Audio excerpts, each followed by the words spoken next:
ನಟ ದರ್ಶನ್ಗೆ ನಿನ್ನೆ ನಿಜಕ್ಕೂ ಶುಭ ಶುಕ್ರವಾರ. ಯಾಕಂದ್ರೆ ಅವರಿಗೆ ರೆಗ್ಯುಲರ್ ಬೇಲ್ ಸಿಕ್ಕಿದೆ. ಇನ್ನು ರೆಗ್ಯುಲರ್ ಬೇಲ್ ಸಿಕ್ಕಿರುವಂತಹ ಹಿನ್ನೆಲೆಯಲ್ಲಿ ಶೀಘ್ರವೇ ಆಸ್ಪತ್ರೆಯಿಂದ ಹೊರ ಬರ್ತಾರ ದರ್ಶನ್. ಈ ರೀತಿನೂ ಒಂದಿಷ್ಟು ಚರ್ಚೆ ಆಗ್ತಾ ಇದ್ದಾವೆ. ಆಲ್ರೆಡಿ ಅವರಿಗೆ ಮಧ್ಯಂತರ ಜಾಮೀನು ಕೊಟ್ಟಿತ್ತು ಹೈಕೋರ್ಟ್. ಈಗ ಅವರು BGS ಆಸ್ಪತ್ರೆಯಲ್ಲಿ ಫಿಸಿಯೋಥೆರಪಿಯನ್ನು ಪಡ್ಕೊಳ್ತಾ ಇದ್ದಾರೆ. ಕಾರಣ ಬೆನ್ನು ನೋವಿದೆ. ಅವರು ಬೆನ್ನು ನೋವಿಗೋಸ್ಕರ ಚಿಕಿತ್ಸೆ ತಗೊಳ್ಬೇಕು ಅಂತ ಹೇಳಿಬಿಟ್ಟು ಅವರಿಗೆ ಮಧ್ಯಂತರ ಜಾಮೀನು ಕೊಟ್ಟಿದ್ರು. ಅಪೋಲೋ BGS ಆಸ್ಪತ್ರೆಯಲ್ಲಿ ದಚ್ಚುಗೆ ಒಂದು ಕಡೆ ಚಿಕಿತ್ಸೆ ಕೊಡ್ತಾ ಇದ್ದಾರೆ. ಅಂದರೆ ಫಿಸಿಯೋಥೆರಪಿ ಚಿಕಿತ್ಸೆಯನ್ನು ಪಡಿತಾ ಇದ್ದಾರೆ ದರ್ಶನ್. ಆಪರೇಷನ್ಗೋಸ್ಕರ ಅವರು ತಗೊಂಡಿದ್ದು. ಇನ್ನು ಆಪರೇಷನ್ ಮಾಡಲೇಬೇಕು ಅನ್ನುವಂತಹ ಒಂದಿಷ್ಟು ಒತ್ತಡಗಳು ಕೇಳಿ ಬರ್ತಾ ಇದ್ವು.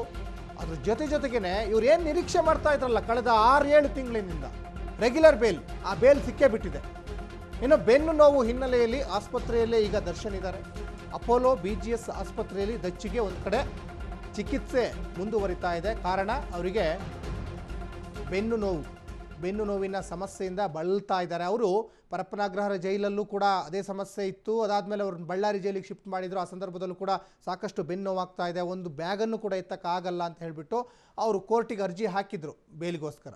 ಇನ್ನು ಬೆನ್ನು ನೋವು ಹಿನ್ನೆಲೆಯಲ್ಲಿ ಮಧ್ಯಂತರ ಜಾಮೀನನ್ನು ನಟ ದರ್ಶನ್ ಪಡೆದಿದ್ರು. ಅಂದರೆ ಬಳ್ಳಾರಿ ಜೈಲಿಗೆ ಶಿಫ್ಟ್ ಮಾಡಿದ್ರಲ್ಲ, 69 ದಿವಸ ಇದ್ರು ಬಳ್ಳಾರಿ ಜೈಲಲ್ಲಿ. ಮಧ್ಯಂತರ ಜಾಮೀನನ್ನು ಪಡೆದು ಅದಾದಮೇಲೆ ಈಗ BGS ಆಸ್ಪತ್ರೆಯಲ್ಲಿ ಫಿಸಿಯೋಥೆರಪಿ ಟ್ರೀಟ್ಮೆಂಟನ್ನು ಪಡ್ಕೊಳ್ತಾ ಇದ್ದಾರೆ. ಇನ್ನು ಚಿತ್ರದುರ್ಗದ ರೇಣುಕಾಸ್ವಾಮಿ ಕೊಲೆ ಕೇಸ್ನಲ್ಲಿ ನಟ ದರ್ಶನ್ಗೆ ಈಗಾಗಲೇ ರೆಗ್ಯುಲರ್ ಬೇಲ್ ಆಗಿದೆ. ಅವರ ಪರವಾಗಿ CV ನಾಗೇಶ್ ವಾದವನ್ನು ಮಂಡಿಸಿದ್ರು.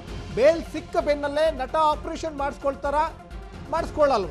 ಸರ್ಜರಿ ಮಾಡಿಸಿದ್ರು ಇಲ್ಲದಿದ್ರು ಕಾನೂನಾತ್ಮಕ ಪರಿಣಾಮ ಇಲ್ಲ. ಈಗ ಕೇಳೋ ಹಾಗಿಲ್ಲ, ಕೋರ್ಟು ಕೇಳೋ ಹಾಗಿಲ್ಲ.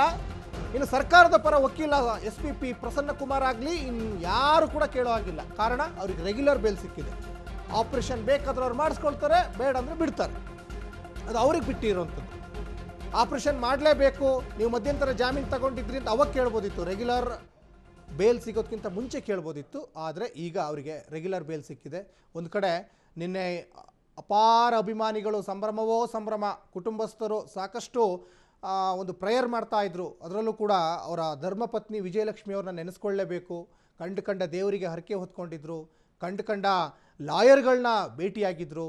ಅದರಲ್ಲೂ ಕೂಡ ಲಾಸ್ಟು ಅವರು ಕನಕದುರ್ಗಮ್ಮ ದೇವಸ್ಥಾನಕ್ಕೆ ಹೋಗಿದ್ರು. ಮತ್ತು ಆ ಹೂವು ಹಿಡ್ಕೊಂಡಿರುವಂತಹ ಒಂದಿಷ್ಟು ಫೋಟೋ ಈಗ ವೈರಲ್ ಆಗ್ತಾ ಇದೆ. ಆ ಒಂದು ಪ್ರಸಾದದಿಂದ ನನ್ನ ಗಂಡ ಹೊರಗಡೆ ಬಂದರು ಅಂತ ಈಗ ಅವರು ಒಂದು ಕಡೆ ಎಲ್ಲೋ ಸಂತಸವನ್ನು ವ್ಯಕ್ತಪಡಿಸ್ತಾ ಇದ್ದಾರೆ. ಹಾಗಾಗಿ ದರ್ಶನ್ ಕೊನೆಯವರೆಗೂ ಸಾಯೋವರೆಗೂ ಕೂಡ ಅವರ ಧರ್ಮಪತ್ನಿಯನ್ನು ಮರೆಯೋ ಹಾಗೆ ಇಲ್ಲ. ಯಾಕಂದರೆ ಇದು 2ನೇ ಬಾರಿ ಹೋಗಿರುವಂಥದ್ದು ಅವರು.